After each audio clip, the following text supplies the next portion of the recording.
Police भरतीची अमरावती जिल्ह्यामध्ये 281 जागांसाठी पोलीस भरती होतीये। ग्रामीणमध्ये 207 तर शहरात 74 जागांसाठी भरती आहे। तर पारदर्शक पद्धतीने पोलीस भरती होणार आहे। कोणत्याही आमिषाला बळी पडू नका असं आवाहन पोलीस आयुक्त नवीन चंद्र रेड्डी यांनी केलंय।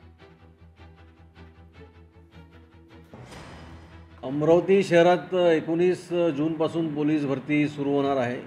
याच्यात एकूण 74 जागांसाठी भरती आहे, ज्यामध्ये पुरुष व महिला उमेदवार दोन्हीसाठी भरती आहे। भरती ही 19 पासून सुरू होईल। दररोज साधारण 800 उमेदवार आम्ही बोलवले आहेत।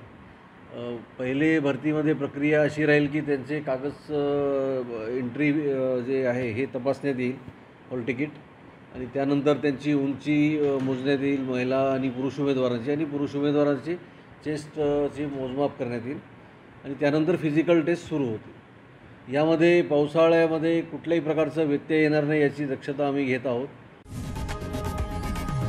लोकशाही मराठी ऐका, पहा, जागरूक रहा।